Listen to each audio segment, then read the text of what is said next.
made so many choices in your life. Your life is largely dictated, regardless of your childhood, it's largely dictated on the thousands of choices you make a week in your life. When you're 23, I got your back. 33, I still understand the childhood. 43, your life is yours. And when I look at pro sports, a lot of it's the same. I will give you a pass. The first team you go to is a mess. You're drafted by an incompetent owner and GM. But Kevin Durant and LeBron have been in this league now long enough where their careers are now overwhelmingly formed by their choices. No more blame. No more victimization. They've been in this league for a long time. They've got the best agents, the best reps. They got a lot of money.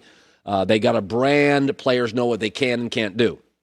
So 10 years ago, there was a lot of LeBron, KD are the same guy. Well, LeBron now is not the same guy. He's got a ring with the Lakers. I think they should be favored to win the second. Brooklyn is a hot mess this morning because of Kyrie.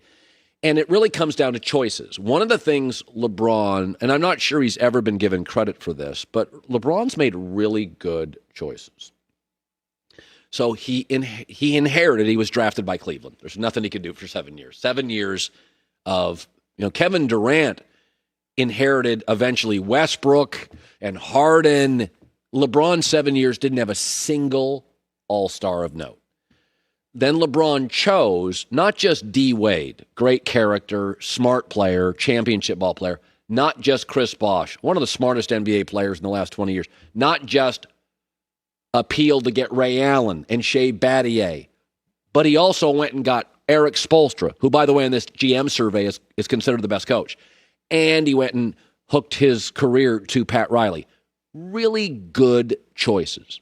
So then he goes back to Cleveland. Very smart. Remember what he did? I don't want the Andrew Wiggins pick. I want Kevin Love.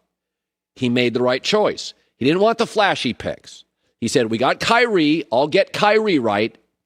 Give me Kevin Love. I want veteran wins. So again, very good choices. He won a championship. Now at this point, Kyrie's brand was talented and hurt a lot, but it wasn't kooky. Then Kyrie gets kooky, and LeBron's like, I'm out. I'm going to go to Los Angeles. And you say to yourself, well, I don't know, that choice, it was a great decision. LeBron is now worth over $750 million. He will be a billionaire here in the next couple of years unless the market tanks. It was great for his career. He won a title. He went to a big brand with a bunch of young players. He and Magic Johnson had made the decision, going to get rid of most of these young guys and rebuild. We'll get stars here. Kevin Durant now. Let's go to Kevin Durant's career. And his career now is his choices. So his personality tends to be kind of hot and emotional. He wants out of the Westbrook thing, and he joins Golden State. I was here for that. I get it. But then he makes a decision, this is a really bad choice, to leave the most selfless superstar in the game, Steph Curry, one of the smartest coaches, one of the best GMs, one of the quietest, stars that's not a superstar, Klay Thompson. He doesn't have to be physical because he's got Draymond Green, who's always been the bouncer at this nightclub. And he leaves that for Kyrie. Now, you could say, well, LeBron had Kyrie. No. We didn't know Kyrie was a flat earther then. We just knew he was talented enough and hurt.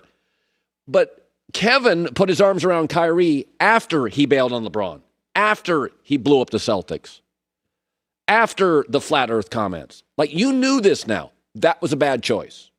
You hitched your career from Steph Curry to Kyrie Irving. And I'm not a backseat driver here. I said it when it happened. That is a bad choice. I don't want to hear about I'm a wanderer. I just want a ball. If you just want a ball, then you want a ball with the best players in the world that you can count on to get vaccinated and be in the arena. So life early in your life is not really about your choices. It's about the choices your parents make or people that are supervising you make. But as you age in life, and as an athlete, when you get into year 10, year 15, year 18, your career is your choices. And I'm not disputing that Kevin Durant is a great talent. He's a remarkable scorer. But now he's in a situation, this is a mess. And they don't even know if this team's been trying to trade Kyrie, by the way, under the radar for about 6 months. They know it's a disaster. And last year, Kevin Durant goes to the playoffs, and bless his gifted heart, was remarkable. But but he was exhausted. You were asking him to play 40 minutes with no bench, no rim protector. And so when you look at LeBron and KD's career, they were just conjoined. And I think LeBron has moved past KD in all these championships because he simply made better choices, better basketball choices, better business choices, better teammate choices. And you sort of, you get what you get over the course of time. You will define your life. And I think KD made a horrible decision hitching his career to Kyrie. And I've said it for a year. I've said it for a year and a half. Ever since the day happened, I hated it. And here we are today. The Kyrie news now, they don't know if he won't be able to practice with a team on the road, can't practice in New York, don't know if he's going to play.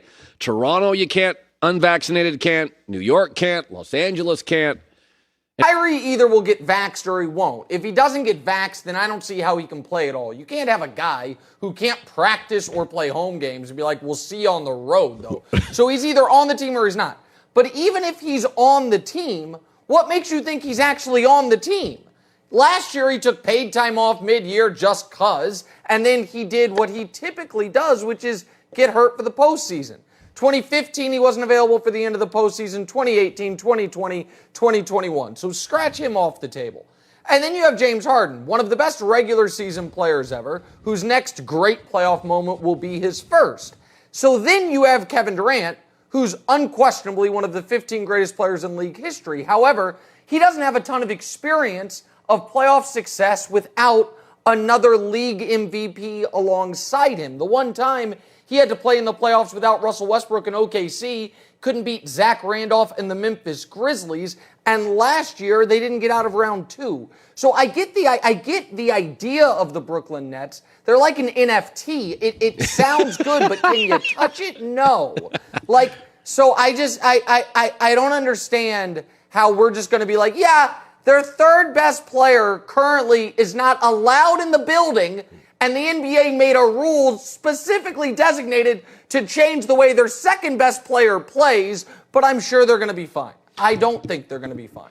By the way, just one more NBA topic, because the regular season starts here pretty quick. LeBron, by the GMs, voted, it's amazing, top 5 at 3 different positions, and I know that struck you at some point. Well, yeah, it's just fascinating. So LeBron's going into year 19, and the GMs of the league said he's one of the 5 best point guards and one of the 5 best small forwards and one of the 5 best power forwards. And so Kobe probably had the best year 19 of any player. He played 35 games and averaged 22 points. Duncan, it was his final year. He was 8 points a game. Karl Malone, it was his one Lakers year. He was 14 points a game. Kareem was around the same. It was his second last year. Meanwhile, LeBron in year 19 is considered a top 5 guy at 3 of the 5 positions on the court. It is, and I don't want to get into the Jordan, LeBron, Kareem debate, but it is why, when it is all said and done and people look at this years down the road, they're going to say, how did people even ever argue about this? When Michael Jordan was 5 years removed from his last game, LeBron was a top 5 guy at 3 different spots. So, yeah, I'm bullish on LeBron this season, and I think the NBA GMs are as well. That we agree on. We disagree, though, on, I think, everything football-related, but I chalk that up to you've probably taken too much cold medicine this year, because you can't really believe what you've been saying. Okay, so let's pivot to Nick's NFL tiers, where he remains, despite the fact that the Chiefs are 31st in, almost every defensive category, they are a spectacular offensive team, and great offenses are always around at the end of the season. This is not the 70s or 80s. The Chiefs have led in 65 straight games. They'll be around. That is not the question. The question is, will Mahomes often be a spectator at times against the better teams he'll face? So your NFL tiers, let's go to it. Let's tell people your tiers and where you're at this morning. Well, yeah, listen, I have the Chiefs as the